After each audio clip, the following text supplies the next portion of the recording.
Hare Kṛṣṇa. Yes. So welcome all of you for this Kirtan. I hope you enjoyed the Kirtan. And we'll now talk about Kirtan now. So we'll try to understand why it is important and how it is it's based on solid evidence. What you have done until now is called Hare Kṛṣṇa mahā-mantra. So I'll be giving a presentation on mantra meditation. So this is based upon the teachings of Srila Prabhupada through his books of Srimad Bhagavatam and Bhagavad Gita. So the topic is mantra meditation. It's a means to revive our spiritual existence. Right? So what is existence? Right? So humanity has been grappling about this concept of or questioning our existence. Right? We have so many questions. Right? Who we are, what is nature, how it is operating, right? Is there any prime mover, right? Is there any purpose behind it, right? And also, why is there suffering? Why is an individual behaving in a certain way, right? So the Vedanta Sutra also encourages us to question. It says, Athato Brahma Jignasa, inquire about the truth, right? So now this question has also being tried to address by the modern science, right? So I gave the title, modern science is workable, rigorous, but it has a limited range. Physicists have been trying to explain everything we observe with the help of a model. They call it that the model as a grand unified theory. So they want to explain everything around us, nature, the laws, everything through a coherent model. So that, if we have that model and if we see any situation, we can explain that, right? So they are primarily, electromagnetic, weak, strong, and gravitational. Right, but this has been a problem since like 200 years now, right? And now they are uncovering more and more. It's like in the 1950s, right? Every day, somewhere in the world, a person finds a new particle, and now they try to fit it into their existing theory.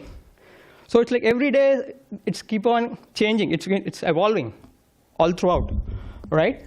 And now, so I have put up this statement. Looks like truth is playing tricks with them. At one point of time, they have actually thought that they have understood everything around them. They can explain everything around them, and they have everything. I can explain everything. So that was after Newton has established his laws of classical mechanics, and they thought, okay, this kind of mechanism is available even in the macro world and at the microscopic world, and also in plants, animals, and everywhere, right? But it looks like truth is playing tricks with them, right? Each time they say that now everything is known, right? Einstein has come up with his theory of relativity, right? So then that was a complete bouncer for them, right? They couldn't fit it together. So right now, they have something called the standard model, and they have general relativity. So these two are two different models, but both of them are not coherent. It means that they don't understand. They can explain few things in a certain situation, but they cannot claim that they can understand everything.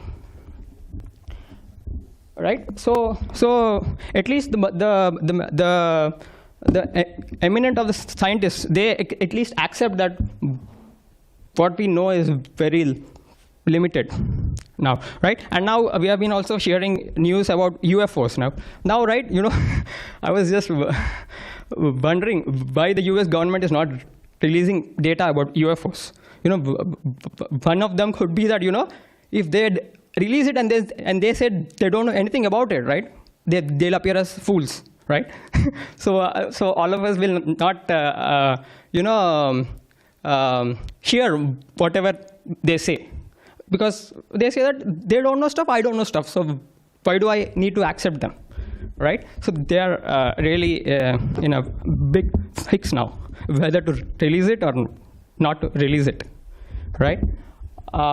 So overall, but if anyone with some intelligence can analyze all of this, the trajectory of this scientific advancement, right? We can clearly understand that it is useful for describing up to a limited range.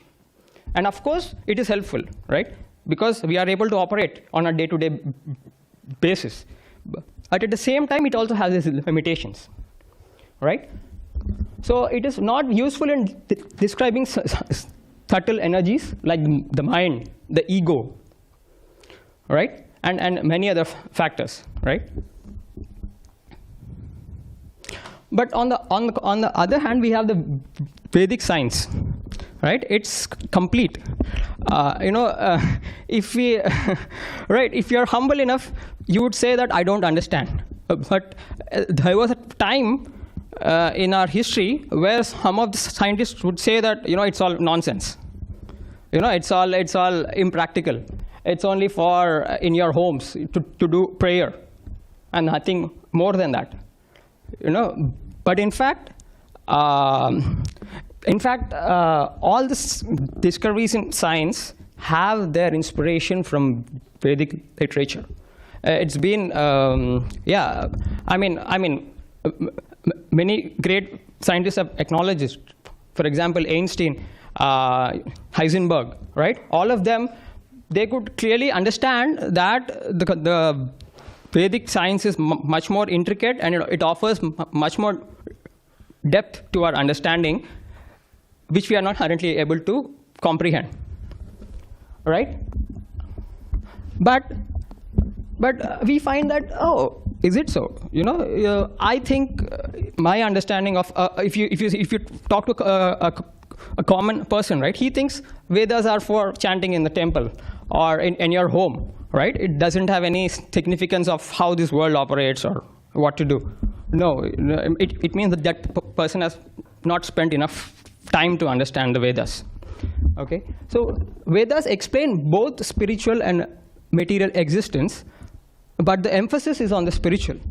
Why? Because the spiritual existence is the basis for the material existence, right? So physicists are trying to approach from bottom to up top, right? But whereas the Vedic science is explaining, or its epistemology is from top to down. Okay, so here in Bhagavad Gita, right, chapter 10, text 8, Krishna explains, Aham sarvasya prabhavo matha sarvam pravartate iti matva bhajante mam bhuda bhavas samanvitaha. I am the source of all spiritual and material worlds. Everything emanates from me. The wise who perfectly know this engage in my devotional service and worship me with all their hearts. So Krishna, he is pure spirit. Okay, and so he is the source of everything, and he is pure spirit, and he is his stating that he is the source of both the spiritual and the material worlds. So we have a spiritual reality, and we have a material reality, but that material reality and the spiritual reality are coming as a result of a prime mover, Krishna, right? And also, the material reality is a subset of the spiritual reality. Okay? Yeah. So, the Vedic epistemology is not the same as modern science, right? So, the knowledge is revealed to one based on that person's character. You see, because knowledge is power, right? If anyone has access to a lot of power, right, then there's a possibility that person might misuse it, right? So that is why this knowledge is not easily accessible. For that person has to have a very high caliber, right? So Krishna explains that in Bhagavad Gita, chapter 4, text 11. Ye yata mam prapadyante tam hataiva bhajami aham mama vartamanu vartante anushyapartha sarvasaha. As all surrender to me, I reward to them accordingly. Everyone follows my path in all respects, O son of Pritha. Right? So if we are trying to cooperate with Lord Krishna by engaging in his seva, by connecting to his devotees and improving our character, right? Slowly, gradually, that knowledge is revealed to us. Right? So the epistemology or the structure of how this knowledge is transmitted or how a person understands is based on that person's character, and all of us have to agree that we don't have 100% pure character. We have a lot to improve upon, right? On multiple fronts, right? So that is the reason Krishna, through the Vedas, right, he has a structure, like how we have universities, right? We have a structured training program, right? So Krishna also organized the Vedas and his training program in a way such that an individual, from wherever he is in, he can gradually improve his character and then try to gradually understand this knowledge and benefit himself and benefit others. Anything you want to say or comment or anything you have? Okay, I'll just move ahead then. Right, and so we also have this parampara system, meaning that we have a bona fide school of thought or universities, you might say, where the teachers very systematically train students and impart knowledge in a way such that that knowledge gets percolated in a way that will benefit humanity. Okay, so that is why we have 4 sampradayas: Brahma, Rudra, Kumara, and Sri. And you have throughout, since time eternity, we have a long lineage of sincere teachers, practitioners, students who have been carefully learning it, sharing it, and benefiting themselves and benefiting this society.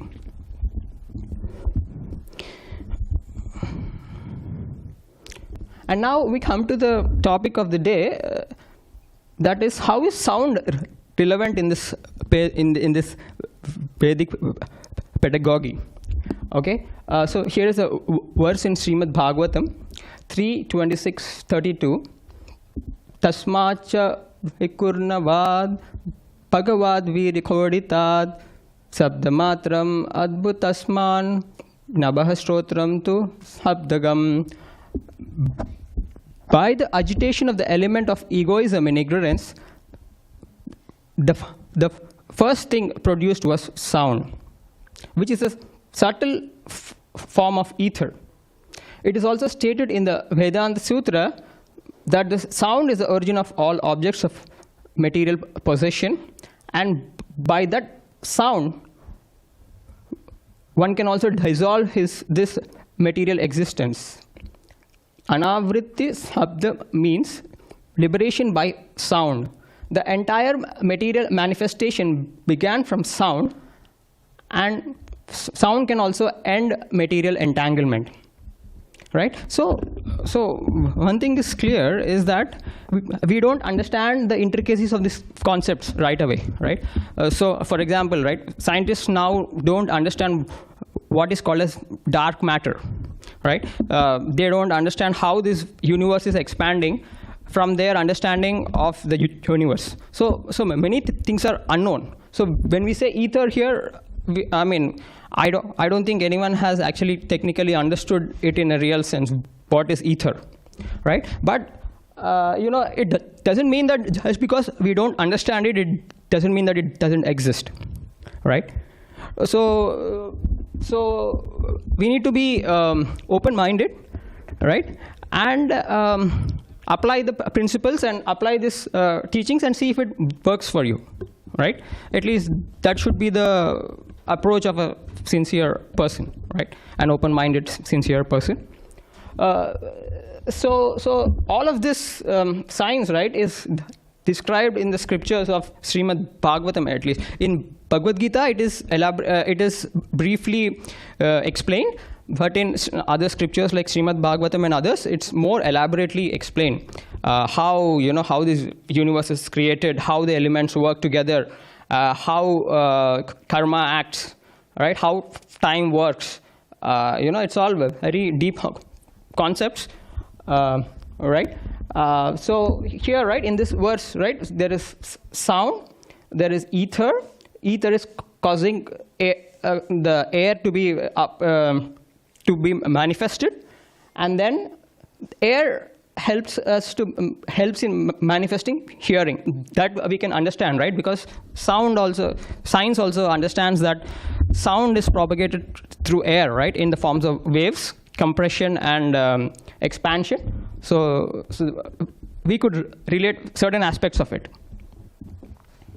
right? So we see that train of thought that spiritual existence is something we cannot comprehend right now, but that is resulting into subtle elements, and those subtle elements are manifesting into gross elements that we observe, right?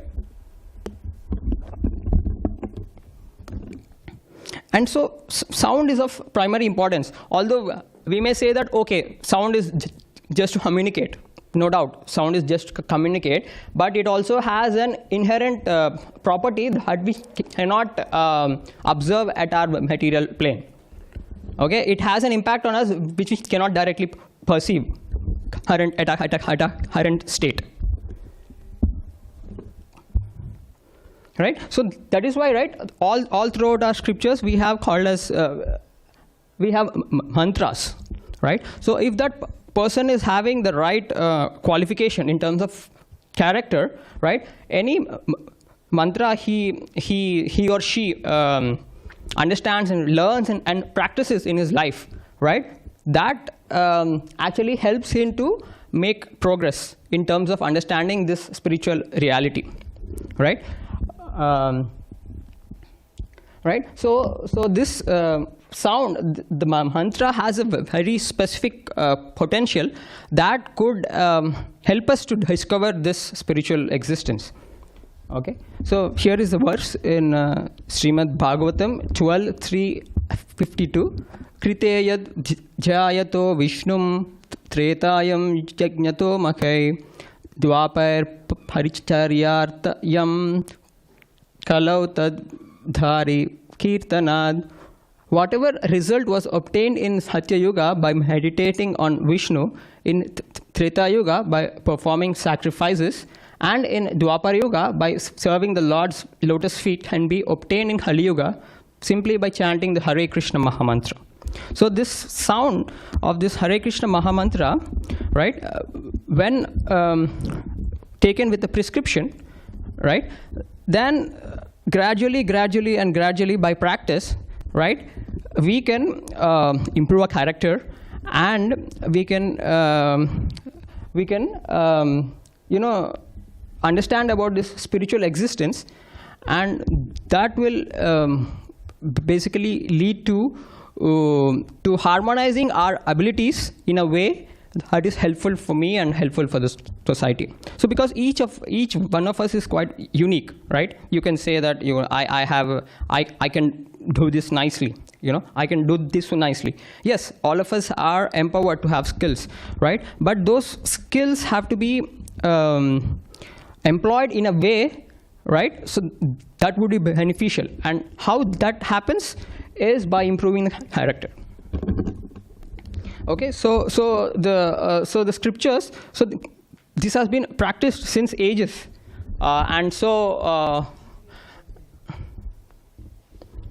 And so, it has been proven. There is evidence where you have documentation of people who are been practicing this particular mantra and these other practices, where they see their realizations of the spiritual nature, which has been documented, and also their students also having undergone the same sequence of realizations. So it's actually a proven science. Right? So this chanting of the holy names of the Hare Kṛṣṇa mahā-mantra was primarily propagated in this age by Sri Chaitanya Mahaprabhu. I hope everyone are aware of him. So he is an incarnation of Krishna who appeared in about 500 years ago, and he himself has taken, he has been a student of one of those sampradayas under a teacher, just to show us as an example that we also need to get training under a qualified teacher, right? And then he propagated the chanting of the holy names. So I recommend all of you to read his book, his biography called Chaitanya Charitamrita. I'm sure that all of you will have a very good time reading it. It's so nice, full of stories. It's so nice describing the relationship of Lord Chaitanya with his associates, and how he reciprocates with different people, and how he spreads this chanting of the holy names. It's so soothing to the heart. I highly recommend all of you to go through that text. Right? So this is the mantra. Hare Kṛṣṇa, Hare Kṛṣṇa, Krishna Krishna, Hare Hare, Hare Rama, Rama Rama, Hare Hare. So either we can do japa, meaning that we can, on our own, we can sit at a place, sit or stand or walk, right? Anything which suits you, and do this japa. Or you can also play with instruments, as Prabhuji has nicely done it. Drums, or you could also improvise in your own way. You could have at your home, you can use your other instruments also, which you are acquainted with, right? So you can also do that, and you can also dance, by the way.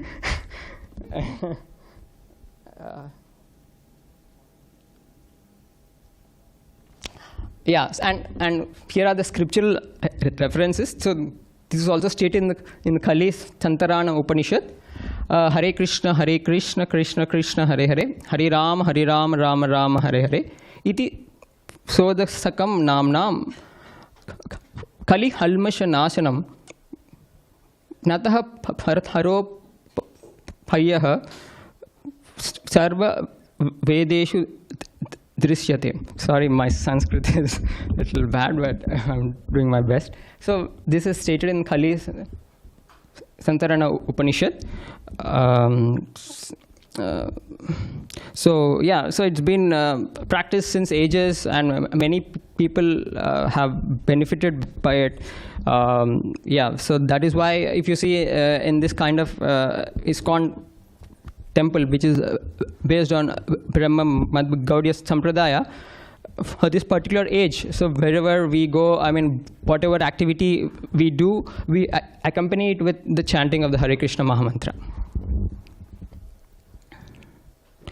So here are the do's of chanting. It is recommended to chant the Panchatattva mantra before we start the Hare Kṛṣṇa mahā-mantra. So Sri Krishna Chaitanya Prabhu Nityananda Sri Advaita Gadadhara Sri Vasadi Gaura Bhakta Vrinda. So here we are basically acknowledging the previous acharyas for providing us with this mantra, because everything starts with gratitude. So it helps us to come in the right frame of mind. So that is Lord Chaitanya in the center, and his associates. So, it is recommended to chant audibly so that you are able to hear the mantra, especially when you are doing the japa. Because some people argue that, oh, I want to do it silently, right? But the prescription given here is that you need to hear the sound, right? We need to hear the sound, right? So it should be audible enough, at least for the person. And pronounce each name distinctly, because the Krishna. So it is stated that Krishna, when we say Krishna, and if you are sincere enough, Krishna actually dances on your tongue, right? So through that process, we first have this purification, and we eventually we develop a taste. One could ask, even, how could anyone just chant this mantra so many times? I mean, logically speaking, it doesn't make any sense, right? I mean, saying the same name again and again and again, it's so monotonous, right? But because it has a spiritual potency, right? I mean, if you ask any serious practitioner, he would say that there has been instances where he actually relished chanting because he was in the right frame of the mind, right? And he or she was able to relish chanting, and that is why he or she is actually trying to encourage others also to take it up.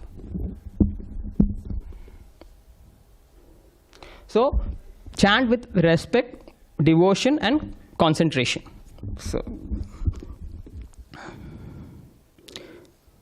So you can chant in any place, sitting, walking, or facing any direction. There are no hard and fast rules. You can chant at any time. I mean, the ideal time is prescribed to be early in the morning, but we can do our best because we have schedules where we work. Sometimes we sleep late. We can't help it, right? So that's totally fine.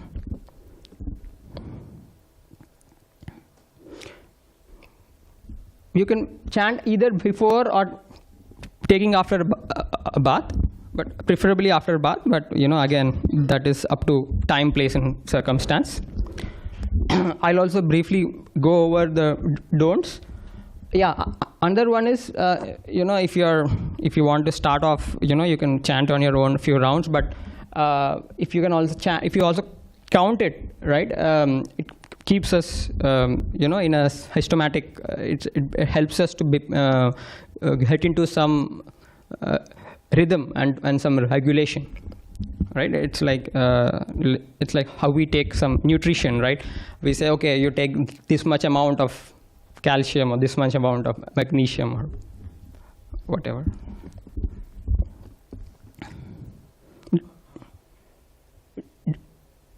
Don'ts of chanting: one should not chant only a portion of the mahā-mantra. It is recommended every time you at least complete the entire mahā-mantra. It's quite small enough, so I don't think that's a big thing. I mean, this is the detail. Yeah, so we should have attention, right? So it's like, we are trying to connect ourselves with Krishna, right? So it's like if you're doing something else, Krishna will think, I think he's not so serious. I need not connect with him, right? So it's like it's a very personal connection with God, right? So one should not chant while doing anything else. We have to take out some time and be focused on it. Right? And yeah, happy chanting. You can also bring in your instruments at your home. You can do at any place. Yeah. Thank you. Hare Kṛṣṇa. Any questions? Yeah, anything you wanted to say, any comment or any question? Can you chant while driving? Yeah. Yes, sir, you can. You cannot chant while reading newspaper or TV or watching TV. I mean, it's a traditional thing which you can do, but not like... Not recommended, eh? It should not become a habit. Okay, thank you. It should not become a habit where you are doing that only I think, because some people say, oh, I don't have any more time, I'll do it only while driving. That's wrong. That is not appropriate. Okay.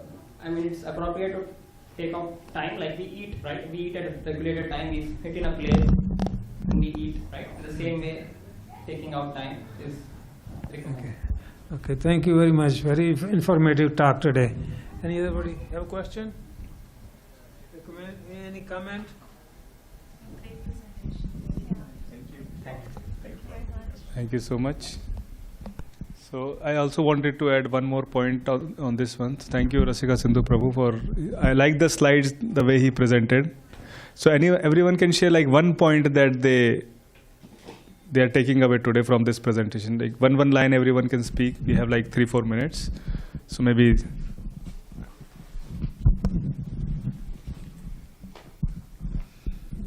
Yeah, thank you for a nice presentation. It's really important how we can relate spirituality with the science and how we can like put it together. So that's really good. And one key takeaway is for me is like to. I mean, I have rhymed this mantra a lot of time, but I didn't know that this is the full form of the mantra, and it should be full form need to be done. So that's the key takeaway for me for today. Thank you. Yeah, I think the presentation was really great. It helps us connect the spiritual world to what we are doing. So it's really, I think that's one takeaway that I have is like how the spiritual world is not just spiritual, it has connection to science.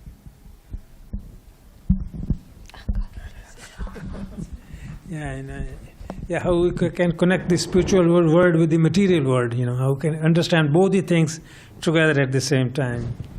Thank you very much, Prabhu.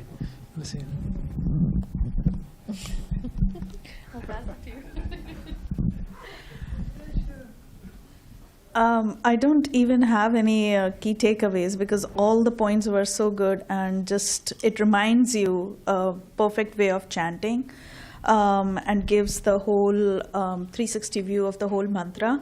So the timing, the way of chanting, and then of course chanting it loudly, because most of the time we chant it very like just very quietly, most of the mantras. So this one is especially, you rejoice when you are chanting. So it creates that vibration of joy itself. And to me, it's very addictive. When I start chanting, I cannot stop many times. So to me, it is a very, very addictive mantra. I have to really because I write. I wish all of us can become addicted like you. Yes, Hare Kṛṣṇa. Thank you. Anya, say something. So Srila Prabhupada said about chanting, people say, oh, my mind goes here and there, it keeps thinking. Somebody asked this question that, what should I do when I chant? So Prabhupada said, just focus on hearing. So it's like, it is said that Prabhupada, when he said, when I drink water, I only drink water. So whatever you're focusing at one time, just focus on them completely, and then you can actually do that task very nicely. So when you're chanting, just here, don't think about other things here and there. Yeah, many times I also implement while cooking, because you need that focus. So it really helps, like when you're chanting to cook also. So present is the present that you can present to yourself at present. Yeah. So be in the present. Be in the present. You want to add something? Anand?